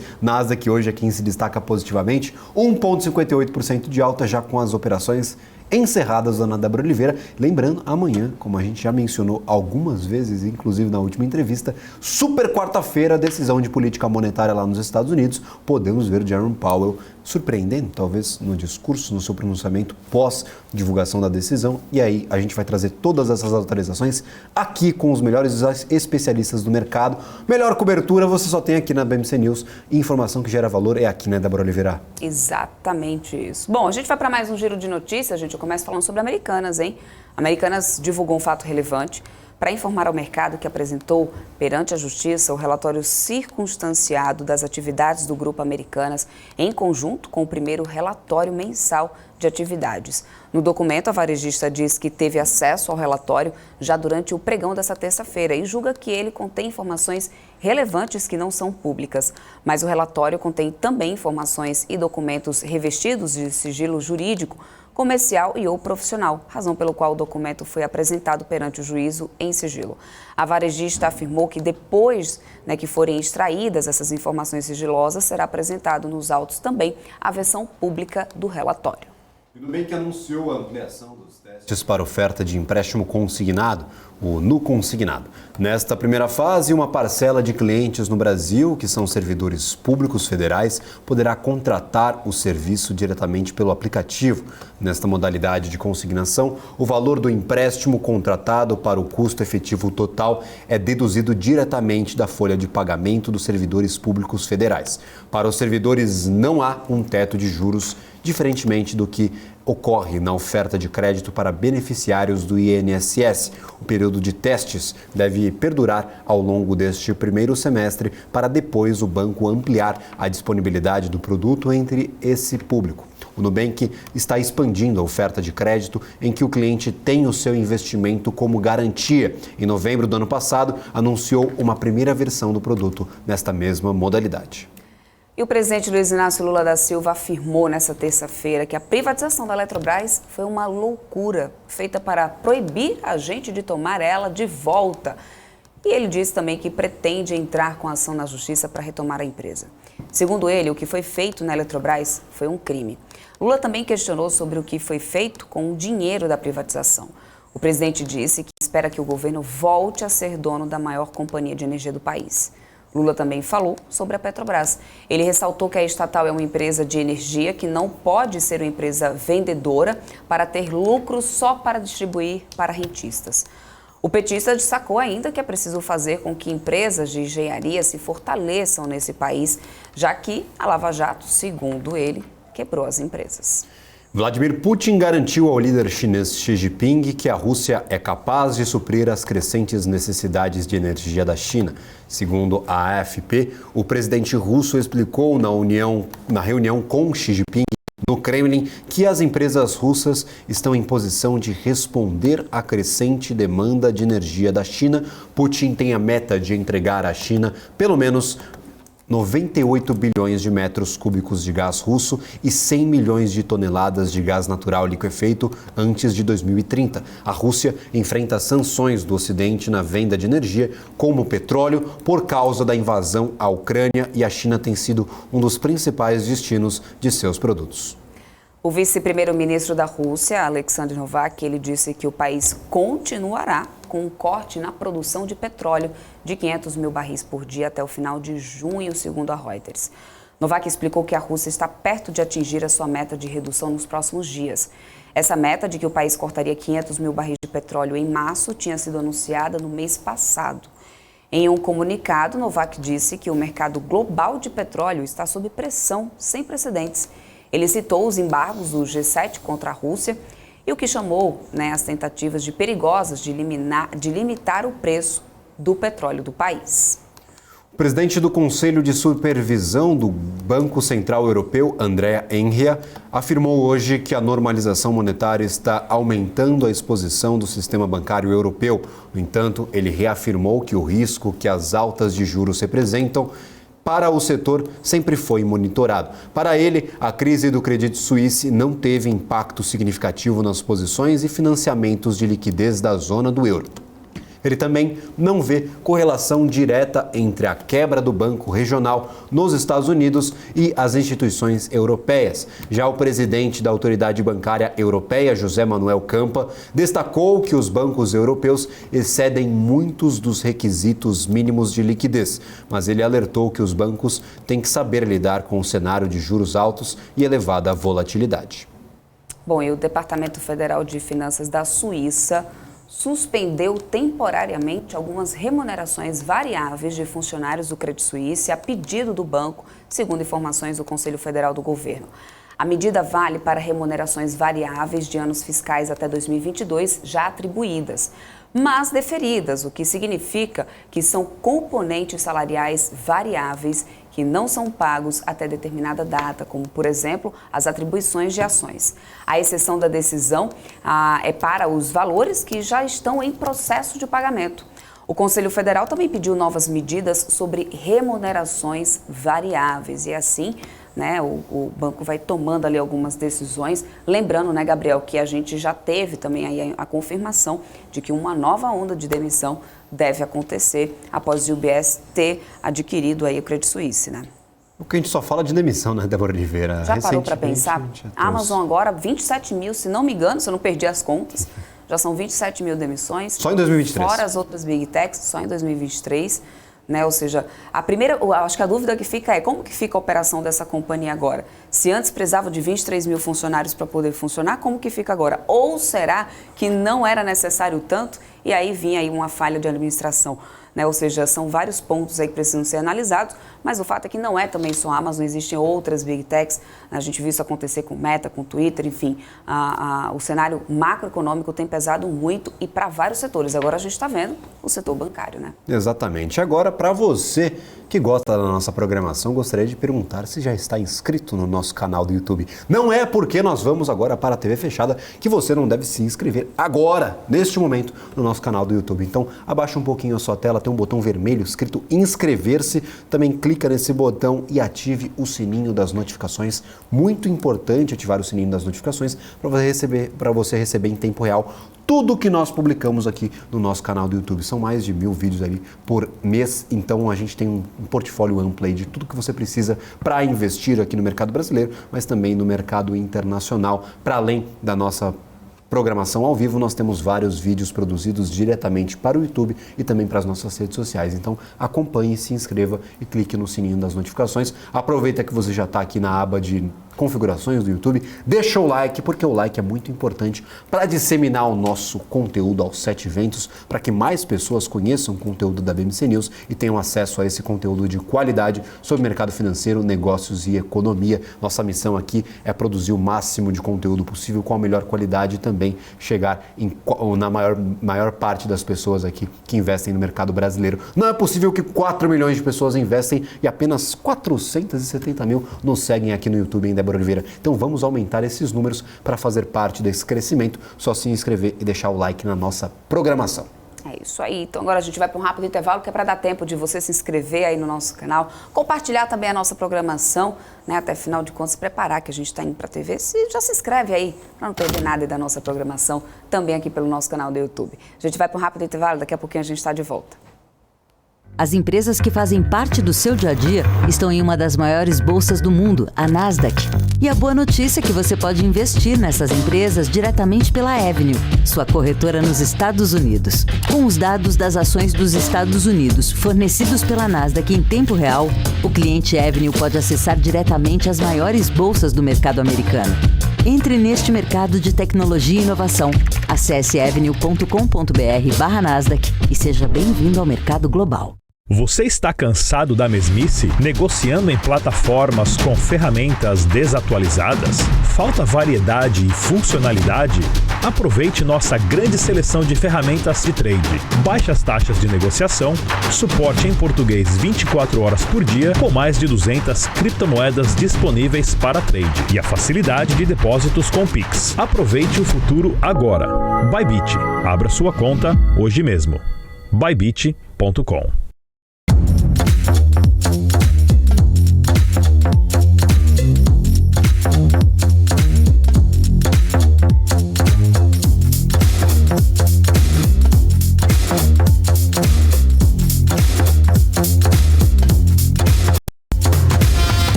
Fala, meu povo, beleza? Estão abertas as inscrições para o meu curso de opções. Você estará a meu lado durante 6-7 horas ao vivo, aonde você irá aprender desde o básico dos principais conceitos de opções até o modo de você fazer proteção da sua carteira contra incerteza, se vale a pena fazer o tempo todo, se não vale, como essa proteção deve ser feita e também para você especular, tanto na alta como na baixa das ações. Inscreva-se agora e você ainda vai garantir 2 bônus.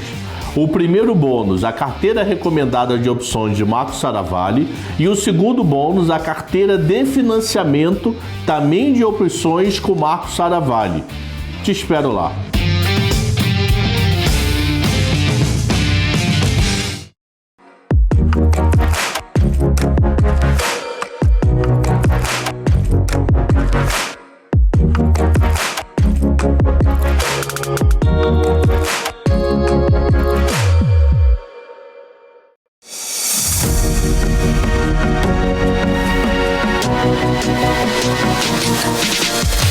BMC News, informação que gera valor.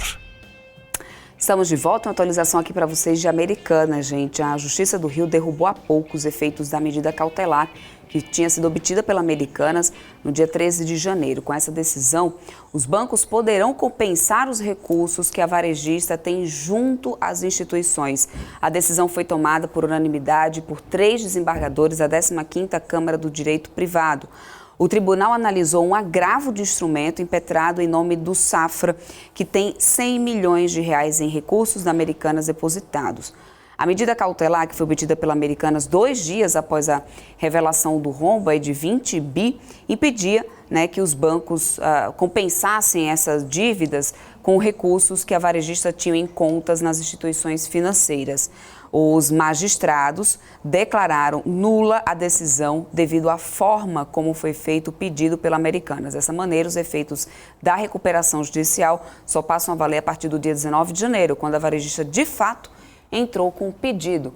E aí a pergunta que não quer calar, será que agora tem que aumentar o valor do aporte para as negociações com credores? Se os bancos começarem a conseguir prender ali o dinheiro que realmente já tinha em conta de Americanas, porque aí aumentaria esse débito já previsto pela Americanas, pela varejista, Gabriel, a gente tem aqui, só para poder atualizar vocês de como que a gente fechou com esse setor de varejo, Americanas, que depois da notícia de que vinha, que tinha ali uma proposta já formulada, começou o dia até permanecendo por mais tempo em leilão, depois entrou em negociação com alta.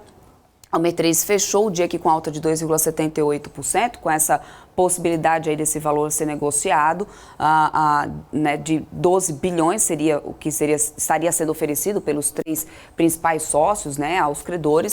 E aí a gente teve a B3 fechando em 2,78%. Mas agora, com o fechamento do mercado, vem essa notícia, essa decisão, que tira ali essa cobertura que a Americanas tinha, de conseguir manter pelo menos esse dinheiro que tinha nas instituições, Gabriel. Inclusive detalhes sobre a recuperação judicial. O projeto de recuperação judicial apresentado, esse plano foi apresentado hoje pela companhia, 10 bilhões de aporte do grupo controlador, do trio aí de acionistas de referência, que era muito especulado, muito discutido, os bancos queriam 15, no início o trio de acionistas de referência queria aportar 6 bilhões apenas, fechou-se essa proposta, esse plano de recuperação judicial em 10 bilhões de reais.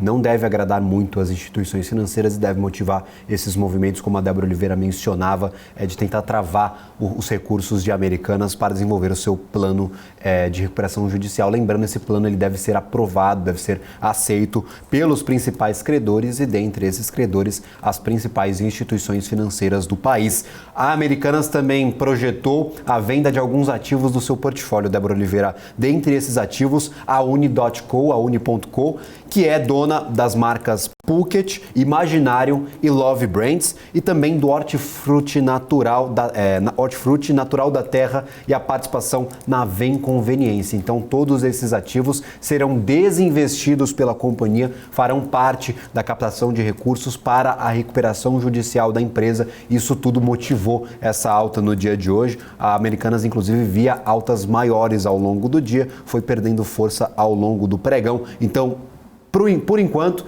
pelo plano atual, 10 bilhões de aporte do trio de referência e a venda dessas empresas, tanto das marcas Phuket, Imaginarium e Love Brands, quanto das empresas Hortifruti, Natural da Terra e a participação na Vem Conveniência. Esse é o plano apresentado por Americanas até o momento. Débora. Isso aí. Bom, eu me despeço de você, porque daqui a pouquinho o Gabriel volta com o BMC Business. O que a gente vai ter hoje, Gabriel? Hoje eu receberei a equipe da Priner Serviços Industriais. Eu estou com a língua presa hoje. Priner Serviços Industriais estará presente aqui. O CEO e o CFO da companhia cederão essa entrevista para nós do BMC Business. Então, um papo super bacana para você que quer conhecer um pouco mais sobre a companhia, sobre o seu modelo de negócios e também sobre os resultados apresentados para o 4º trimestre de 2022 para o ano de 2022 como um todo. BMC Business estará ao vivo aqui na BMC News a partir das 6 horas da tarde. Daqui a pouquinho, falta meia horinha para o nosso programa começar, Débora. Oba, é isso aí, muito bem. Então vai lá, Amanhã o Gabriel está de volta aqui no fechamento de mercado. Daqui a pouquinho ele está no BMC Business. Eu vou continuando por aqui. Para isso, vamos para a hora da nossa análise técnica aqui desse fechamento do mercado com Alan Martins, analista técnico de investimentos da Nova Futura.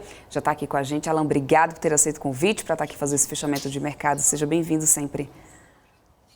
Boa tarde, Débora. Boa tarde a todos. Boa tarde, Gabriel, também, que já foi preparar seu novo a despedida. E obrigado mais uma vez pelo convite. Vamos lá, vamos ver o que a gente tem aí pela frente para poder avaliar, né, Débora? Exato. Vamos lá dar uma olhada, então.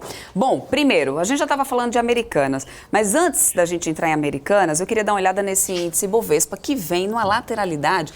A sensação é que os investidores decidem assim, vamos esperar, né, para ver no que dá. A gente fechou quase na marca de ontem, né, na marca desse pregão de segunda-feira. De acordo com as tuas análises aí, Alan, qual que é o rumo que esse gráfico deve tomar? É claro que a gente tem todo o cenário macroeconômico, o cenário político que tem pesado bastante, mas a gente chegou a bater pelo segundo dia consecutivo essa marca psicológica dos 100 mil pontos. E de agora em diante? Eu vou compartilhar minha tela aqui com você, Débora, não sei se está aparecendo aí para vocês. Eu vou analisar o Ibov, porque é interessante que a gente olhe um pouco aí para trás e vou deixar um pouco o futuro de lado.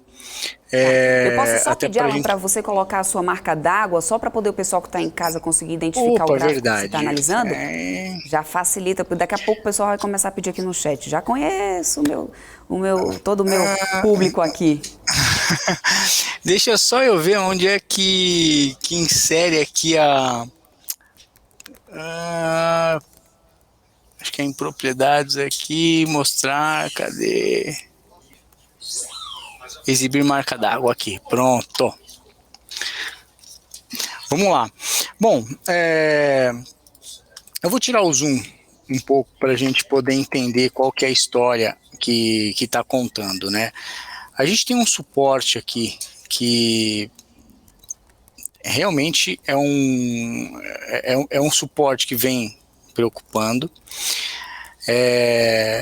Lá atrás foi uma resistência bem interessante, né, esses níveis que a gente está falando de 100, 101, e que agora, né, é muito cedo, mas nós tivemos 2 toques já 2 dias seguidos. Isso aqui é um dos contextos da análise técnica que eu mais gosto, Débora. Isso aqui a gente está falando de bipolaridade. O que foi resistência lá atrás, agora tem a oportunidade de se tornar um suporte que de repente pode até fazer preço. Amanhã nós temos super quarta, temos decisão de juros lá fora, temos o nosso cupom aqui, aqui já está dado, na minha opinião acho que não vai ter surpresa, vai ser mantido a Selic nos níveis que estão, mas a gente pode ter aí algum comunicado para frente. Tem muitos analistas trabalhando com a hipótese de que no terceiro trimestre de 2023 a gente já possa ter aí um possível corte da Selic.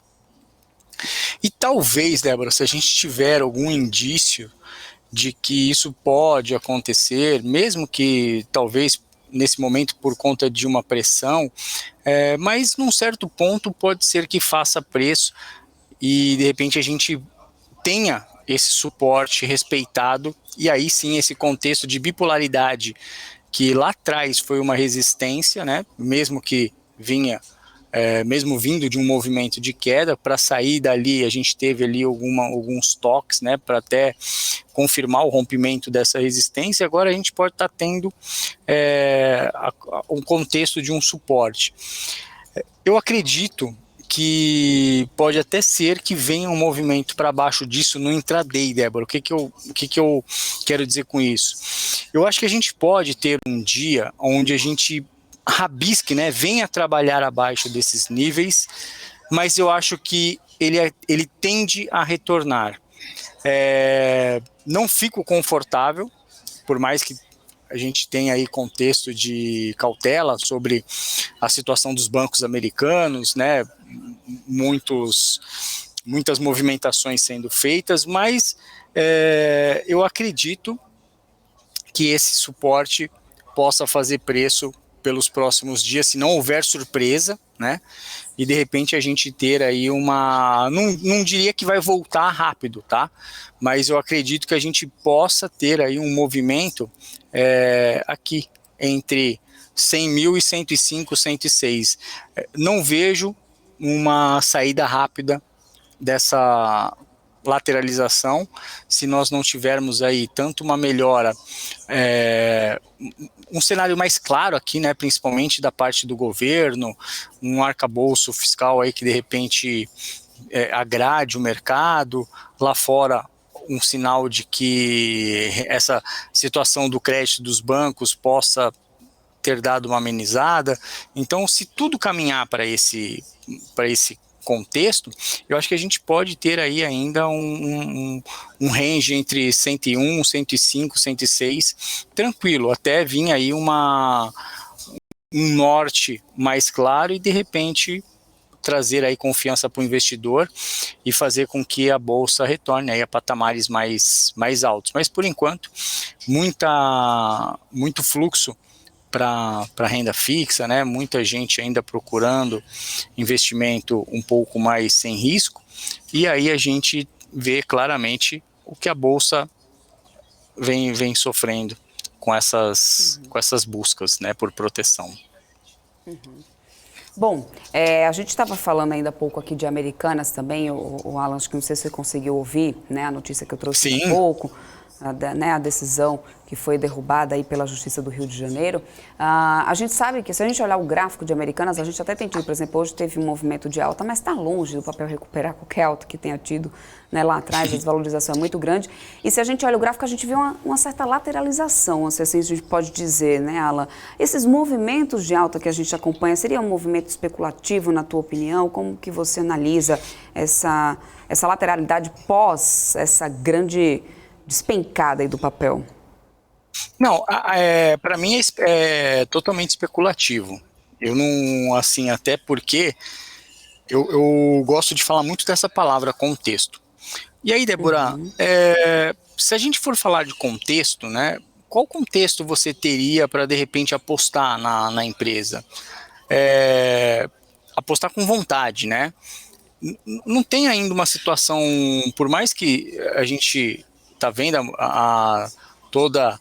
todo o trabalho, né, para que seja buscado um acordo, ainda tem muita coisa que parece ser meio nebuloso por trás da empresa. Então, eu vejo que assim, é totalmente especulativo, mas uma coisa que eu venho acompanhando e que eu gosto muito de analisar é isso aqui, Débora, ó, a área de valor que vem se formando nessas regiões, né? Então a gente tem uma área de valor aqui, tem uma área de valor aqui, uma aqui, teve um pouco mais abaixo, e depois a gente acaba encontrando as outras, tudo na mesma região. Isso aqui são áreas onde o maior nível de negociação entre comprador e vendedor acaba acontecendo. Então, o papel parece, com todas as notícias que a gente tem divulgadas, com tudo que já vem colocado aí no mercado, o mercado parece que vem encontrando um preço entre R$1 e R$1,15, R$1,12. Isso aqui, para mim, já é um sinal de que, bom, pelo menos, se não surgir nenhuma novidade que seja negativo para a empresa, daqui pode começar a querer buscar aí uma recuperação. Não acredito que vai ser porrada, né? Tem que ficar atento agora com todas essas vendas, né, que Americanas disse que vai colocar para rodar. Qualquer movimentação referente a isso, eu acho que pode ser um motivo para o papel acordar aí e a gente ter aí alta de 20%, 30%, até porque o preço está muito barato.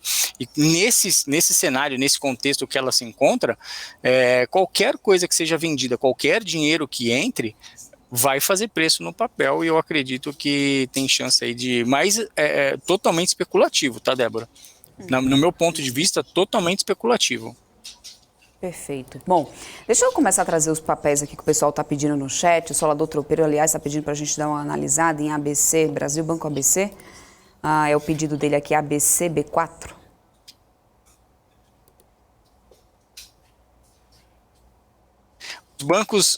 os bancos vêm aí principalmente esses bancos pequenos, né? Eles vêm sendo vistos aí como possíveis alvos, né? Eles acabam se tornando muito vulneráveis, né, diante de tanta coisa que aconteceu. A gente teve recentemente aí a intervenção em alguns fundos, então esses bancos, eles começam a ser vistos como alvos vulneráveis, né. Olhando o papel, olhando o gráfico, deixa eu só baixar um pouquinho aqui, eu acabo vendo que ele estava numa lateralização aqui para trás. Deixa eu pegar aqui. Ele estava numa lateralização aqui, até que estava aí respeitando um suporte legal. Teve rabisco, né, para baixo. Só que quando a gente teve um movimento bem forte e fechamento para fora dessa lateralização, infelizmente ele começou a trazer aí um canalzinho de baixa. E eu acho que vale a pena monitorar, porque pode ser que ele fique tocando aqui e por conta, né, não quer dizer que o cenário para o banco seja ruim, nada disso, mas eu acho que assim, tem um efeito contaminação que acaba afetando, né, então às vezes o cara quer bater no setor financeiro, aí esses papéis vão junto, não tem como, mas do jeito que eu estou vendo aqui, eu só gostaria que ele voltasse para cima dessa lateralização para talvez, né, brigar por aqui, e aí sim depois ver se tem condições de vir buscar topos aí perto de R$20, mas do jeito que está essa figura, se a gente for olhar para trás, né, deixa eu tirar o zoom aqui, se a gente for olhar para trás, o próximo alvo que a gente pode buscar é essa região aqui de 16, que também, né, do mesmo contexto que eu falei do Ibov, a gente pode ter aqui sim uma bipolaridade. A gente teve 1 toque, 2 toques, 3 toques, né, para vir a retração, e aí quando rompeu, fez um forte movimento de alta. Agora, voltando para essas regiões, posso pegar aí do 16,30 até mais ou menos onde está, 16,50, isso aqui pode ser sim também uma bipolaridade, que volto a reforçar, tá, Débora? É o contexto que eu mais gosto na análise técnica. Se eu pudesse falar para vocês, Alan, eu não sei por onde iniciar a fazer as minhas operações. Busque entender um pouquinho sobre bipolaridade, porque na minha estatística tem um risco-retorno muito favorável, e aqui eu estou vendo uma bipolaridade, não posso garantir que vai respeitar, mas esse primeiro toque, se tiver uma evolução do preço em direção àquela lateralização um pouco mais acima, pode sim ter confirmado uma bipolaridade aí nessa região. Uhum. Perfeito. Bom, o próximo pedido aqui é do Emerson Duarte, ele quer dar uma olhadinha em Neoenergia, o setor que ficou bem dividido aí hoje, principalmente depois de falas ali do presidente Lula em relação à Eletrobras. Neo 3 é o que a gente tem aqui do Emerson Duarte. Infelizmente, né, Débora, precisa tomar muito cuidado com esses comentários e os papéis de energias, né, são papéis que até a gente aqui vem olhando em alguns momentos como um papel, por mais que tenha volatilidade, até um pouco mais defensivo, mas agora a gente tirou toda essa leitura, porque qualquer comentário que venha por parte do governo relacionado principalmente à Eletrobras, acaba o efeito contaminação, vem com vontade, né? Aqui eu acenderia uma luz amarela, porque esse fechamento de hoje, tudo bem que tem a influência aí das falas das falas do presidente, né? Então acho que de repente, né, se vir aí a equipe de bombeiro e jogar uma água para apagar todos esse fogo, pode ser que isso aqui volte para dentro dessa lateralização, mas esse fechamento que teve aqui, isso não é legal. Tá? Isso aqui não é legal, isso aqui eu não me sinto confortável não, vendo esse fechamento aqui, ó. Tá? E se eu tivesse que projetar alguma coisa aqui, eu faria isso aqui, ó. Pegaria essa movimentação aqui e jogaria para baixo. Só para a gente ter uma ideia,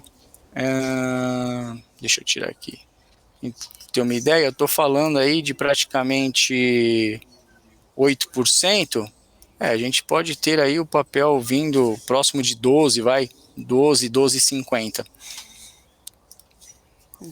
olhando assim bem superficial, é um papel que eu gosto, tá?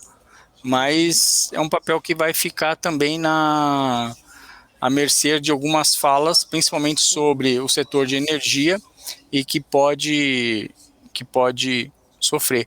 Inclusive teve até acho que foi no Paraná, que saiu o reajuste, a ANEEL acho que acabou autorizando o reajuste de 6%, não lembro agora, me deu um branco, mas também quando eu fui olhar, estava sofrendo também a fala do presidente. Bom, reflexo, né? A gente vai acompanhando sim e atualizando também o pessoal sempre quando a gente tiver qualquer outra notícia, mas agora, olhando gráficos, a Maria está pedindo Bradesco. Vamos voltar ali no setor financeiro. O setor financeiro, né, como você muito bem falou aí nessa análise que a gente estava fazendo antes de ABC, já tem sofrido bastante os impactos aí dessa crise no mundo inteiro, né? Sempre tem aparecido a pergunta aqui no nosso chat, viu, Alan, se o nosso sistema bancário está blindado a toda essa crise que a gente tem acompanhado. É importante lembrar que o Bradesco também teve um resultado bem negativo, né? Olha, Débora, eu falo até mesmo na nossa sala ao vivo, é uma preocupação, né? E hoje, inclusive, teve um dos nossos assinantes ali que acompanha o nosso trabalho, muito preocupado, né? Tenso, né? Poxa, eu só ouço coisa ruim. E se tem uma coisa que nós temos que é muito bom, os nossos índices para monitorar a evolução dos bancos, o nosso índice de Basileia. A gente tem bastante bancos aí trabalhando acima de 11, que é um número aceitável, né? E isso, num certo ponto, eu acho que está sendo até interessante, porque muitos que não tinham essa ideia de como avaliar um papel de um banco, ou de repente como ter uma percepção se vale a pena ou não, está começando a entender como é que funciona, né? Principalmente quais são aqueles ativos que o banco possui, que sofre marcação a mercado, quais são aqueles que, infelizmente, não tem como mexer, são carregados aí até o vencimento. Então tudo isso acaba sendo interessante. O Bradesco, eu vou ser bem sincero, Débora, eu acho que ele está sofrendo mais uma pressão psicológica nessa região dos 14, que se a gente for olhar aqui, ó, é impressionante como o papel ele tenta se manter acima de 14 e não consegue. Se a gente for olhar, né, áreas de valores, e eu gosto de monitorar isso porque é o que me mostra onde que está tendo briga, a gente teve somente um dia, né, uma semana onde a gente conseguiu, né, ter aí próximo de R$14 o preço trabalhando. Mas perto de 13, né, ou abaixo de 13, a gente vê que forma a área de valor, mas o mercado joga o preço para cima. Então, Bradesco, pelo menos, se eu tivesse que fazer uma análise, eu acho que está muito mais psicológica do que levar ou para gráfico ou para fundamentalista, mas ele está trabalhando aí entre esses 12,90, 12,80 com 14. Precisa sair disso aqui. Para baixo, Débora, eu não sei se tem. Eu acho que o que tinha de novidade aí, de notícias ruins relacionadas ao papel, eu acho que já foram descontadas aí no preço da ação. E toda vez que vem para baixo de 13 ou próximo de 13, eu vejo que entra a compra. Agora, essa região dos 14 está mais como uma barreira psicológica nesse primeiro momento, e se houver, né, uma trégua nesse temor com os bancos, eu acredito que tem força, sim, até pela consolidação que está fazendo nessa região. Eu acho que tem chance, sim, de repente romper e vir buscar esses patamares aqui, ó, próximo de 16, 15,50. Mas por enquanto tá mais nesse efeito psicológico, tá? Pelo menos a minha visão. Perfeito. Bom, mudando aqui um pouquinho de setor, açaí é o pedido do Perrone. Ele está pedindo aí para a gente dar uma olhadinha no gráfico diário de açaí. Entrando para o setor de varejo, setor que também já vem bem pressionado, né? Bem amassado. O setor de varejo, eu vejo, né, aí já vai mais com uma opinião particular, parece, tá, Débora? Parece que no meu ponto de vista tá chegando o fim da surra, tá? Mas eu não sei se eu tô mais para um lado torcedor, porque se eu olho esse gráfico aqui, por exemplo, não me dá vontade de comprar, entendeu? Porque se a gente... Eu sei que o papel tá sofrendo, né? A gente tem aqui um canal de baixo até que tá bonito, né? Tivemos aí... não sei se isso aqui pode virar uma bandeira, né? E depois continuar essa tendência de queda. Mas volto a reforçar, vou tirar o zoom aqui para poder mostrar para vocês. Isso aqui me chama a atenção. Isso aqui me chama a atenção. A gente vê aqui uma área de valor bem interessante, tá? E a próxima está aqui para cima, né? Então, para mim, teve o rompimento dessa região dos 17, confirmou com esse candle, tá? Veio buscar patamares mais baixos e, para mim, nesse momento, eu acho que até em cima, né, dessa pressão que o governo vem fazendo para corte de juros e também alguns relatórios trazendo informações de que no terceiro trimestre de 2023 a gente já pode ter uma possibilidade de corte de juros, eu acredito que não só o açaí, mas também outros papéis de varejo começam a sentir aí um suporte. Nem que seja psicológico, mas eles começam a estancar um pouquinho a porrada que vinham tomando. Então, nesses níveis aqui, eu gosto. Qual o fundamento? Volume próximo da mínima, tá? Agora, ele precisa passar essa região aqui, precisa passar esses 16, essa região de 16,40, trabalhando acima de 16,40, 16,50, a gente já começa a ter aí os 17. E aí, para realmente ganhar força, tem que passar esses 18,50, 18,40. E olha, volto a reforçar. Aqui, gente, isso aqui pode ser uma bipolaridade bem interessante, tá? Então, prestem atenção. Quem está comprado no papel, vê como é que chega aqui, né? Porque nesses níveis aqui pode ser uma região de bipolaridade bem interessante. Perfeito. Vamos só dar tempo de mais uma análise aqui. Olha, o fiscal da CVM está na área, hein? Ai, ai, ai. Taesa 11, ele está pedindo para a gente dar uma olhadinha. A criatividade dessa galera é demais, viu, Alan? Eu fui do pregão Viva Voz, né? Então,